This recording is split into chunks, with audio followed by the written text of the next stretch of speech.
Pengertian kooperatif script. Kooperatif script adalah metode belajar di mana siswa bekerja berpasangan dan secara lisan mengiktisarkan bagian-bagian dari materi yang dipelajari. Adapun langkah-langkah kooperatif script: 1. Guru membagikan siswa berpasangan. 2. Guru membagikan materi tiap kelompok untuk dibaca dan membuat ringkasan. 3. Guru menetapkan siapa yang pertama berperan sebagai pembaca dan siapa yang berperan sebagai pendengar. 4. Pembicara membacakan hasil diskusinya selengkap mungkin, sementara pendengar menyimak dan mengomentari. Adapun kelebihan dan kekurangan kooperatif script. Kelebihan kooperatif script: 1. Melatih pendengaran, ketelitian, dan kecermatan. 2. Melatih mengungkapkan kesalahan orang lain dengan lisan. 3. Setiap siswa mendapatkan peran. Adapun kekurangan kooperatif script: 1. Hanya digunakan untuk pelajaran tertentu. 2. Hanya dilakukan oleh 2 orang.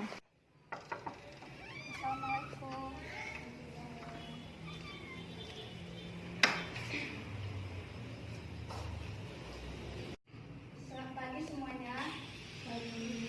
Apa kabarnya hari ini? Baiklah, sebelum kita mulai pelajaran pada pagi hari ini, ketua kelas silakan pimpin doanya. Sebelum kita belajar, marilah kita berdoa. Berdoa dimulai.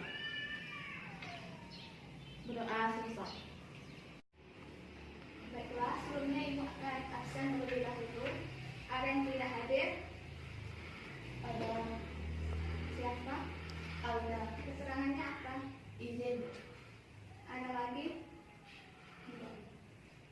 Baiklah, sebelum kita lanjut pelajaran kita pada pagi hari ini, ada yang tahu, masih ingat materi sebelumnya? Apa peran darah dalam tubuh manusia? Ya, darah berperan sebagai pengawal nutrisi, oksigen, hormon, dan antibodi di tubuh. Ya, betul. Tentunya ada yang tahu organ-organ dalam darah apa saja?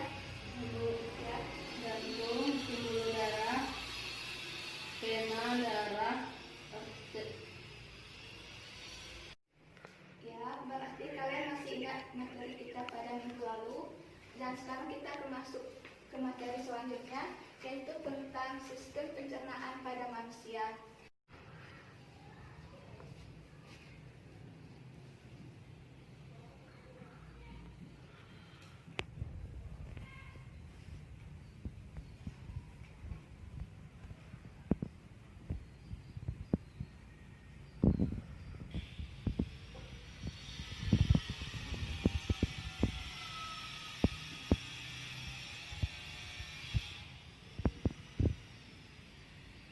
Baiklah, adapun tujuan dari pembelajaran kita pada pagi hari ini, pertama untuk mengetahui pengertian dari sistem pencernaan pada manusia dan fungsi dari sistem pencernaan pada manusia, dan juga untuk mengetahui proses dari sistem pencernaan pada manusia. Baiklah, selanjutnya Ibu akan membagi kalian dalam 2 kelompok. Setiap kelompok terdiri dari 2 orang. Dan kelompok 1 akan membahas tentang sistem pencernaan manusia secara mekanik, dan kelompok 2 sistem pencernaan manusia secara kimiawi. Baiklah, Ibu akan memberikan lembar kerja siswa untuk setiap kelompok. Kelompok pertama silakan didiskusikan. Kelompok kedua.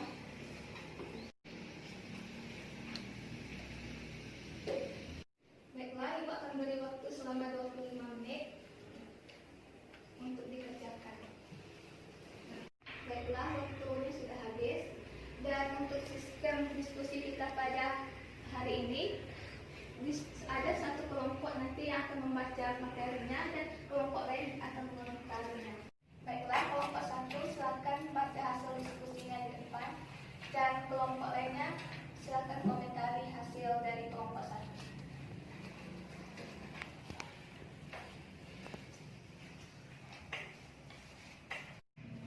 Baiklah, saya dari perwakilan kelompok 1, saya akan mempresentasikan hasil dari diskusi kami. Alat yang membantu pencernaan mekanik seperti gigi, lambung, dan usus. Gerakan gigi sering memotong makanan, gigi taring merobek makanan, gigi gerakan mengunyah makanan, serta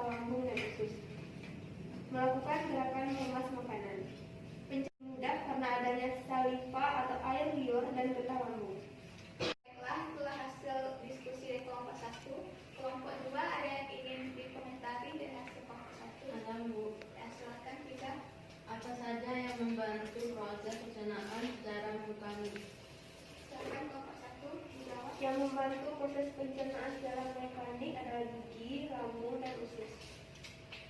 Gimana Dinda? Kelompok 1 silakan kembali ke tempat.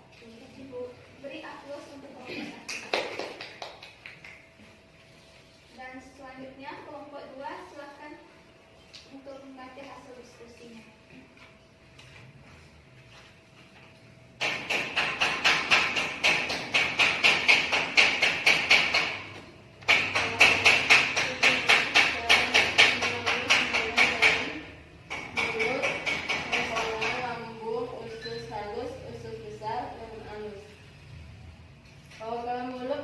Sistem pencernaan yang akan melakukan proses pencernaan paling awal. Setelah makanan hancur dari dalam mulut, makanan tersebut ditelan ke kerongkongan. Sampai di kerongkongan, makanan tersebut akan didorong oleh otot-otot saluran pencernaan melalui gerakan peristatik menuju ke lambung. Baiklah, itu hasil dari kelompok 2. Kelompok 1 ada yang ingin dikomentari? Ya, silakan Nurul. Apa saja organ sistem pencernaan secara kimiawi? Silakan dijawab kelompok 2. Mulut, kerongkongan, lambung, usus halus, usus besar, dan anus. Gimana kelompok 1? Silakan kembali ke tempat. Beri aplaus untuk kelompok 2. Baiklah, jadi penjelasan dari setiap kelompok sudah benar, dan selanjutnya Ibu akan menjelaskan materi kita pada pagi hari ini. Ibu akan jelaskan melalui PowerPoint. Sistem pencernaan adalah proses menerima makanan, mengubahnya menjadi energi, dan mengeluarkan sisa proses tersebut. Sistem pencernaan berfungsi untuk mencerna segala macam makanan dan minuman yang masuk ke dalam tubuh melalui serangkaian proses pencernaan. Sistem pencernaan pada manusia terjadi melalui 2 proses, yaitu secara mekanik dan secara kimiawi. Pencernaan mekanik yaitu proses mengubah makanan dari ukuran besar menjadi lebih kecil dengan bantuan alat-alat pencernaan. Alat yang membantu pencernaan mekanik seperti gigi, lambung, dan usus. Di dalam tubuh, pencernaan mekanik dilakukan melalui 3 proses, yaitu 1. Proses pengunyahan. Di mulut terjadi dengan cara gerakan gigi seri memotong makanan, gigi taring merobek makanan, dan gigi geraham mengunyah makanan. 2. Proses pengadukan di lambung. Dan 3. Proses segmentasi di usus halus.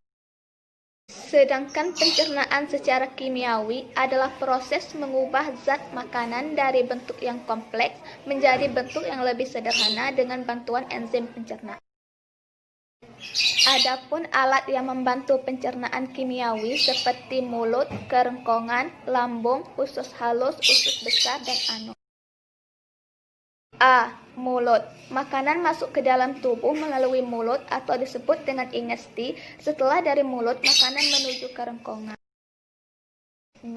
Kerongkongan. Kerongkongan adalah struktur berbentuk tabung yang panjang. Di dalam kerongkongan tidak terjadi proses pencernaan makanan karena kerongkongan hanya sebagai penghubung mulut dan lambung. Makanan yang ditelan dapat bergerak dari mulut ke lambung karena adanya gerak peristaltik. Dari kerongkongan, makanan menuju lambung. C. Lambung. Lambung merupakan kantong berbentuk J dan terletak di bagian kiri atas rongga perut. Pada lambung terjadi pencernaan secara mekanik dan kimiawi. Makanan mengalami pencernaan secara kimiawi oleh getah lambung yang terdiri atas asam klorida dan enzim pencernaan. Dari lambung, makanan menuju ke usus halus. D. Usus halus. Usus halus terletak di antara lambung dan usus besar. Usus halus terbagi menjadi 3, yaitu duodenum, jejunum, dan ileum. Pada usus halus terjadi pencernaan secara kimiawi yang dilakukan oleh getah pencernaan yang terdiri dari getah empedu, getah usus, dan getah pankreas. Dari usus halus, makanan menuju usus besar. E. Usus besar. Usus besar memiliki bentuk yang lebih pendek dan lebih lebar dari usus kecil. Usus besar terbagi menjadi 3 bagian, yaitu kolon ascendens, kolon transversum, dan kolon descendens. Dari usus besar, makanan menuju anus. F. Anus. Makanan yang sudah selesai diproses pasti harus dibuang agar tidak menumpuk di dalam tubuh. Untuk itu, anus menjadi organ terakhir untuk membantu pembuangan sisa makanan atau defekasi. Baiklah, itulah materi kita pada pagi hari ini. Apa ada yang ingin ditanyakan terkait materi kita pada hari ini? Baiklah, kalau tidak, Ibu akan memberikan kuis. Siapa yang bisa menjawab kuis dari Ibu akan mendapatkan nilai A+.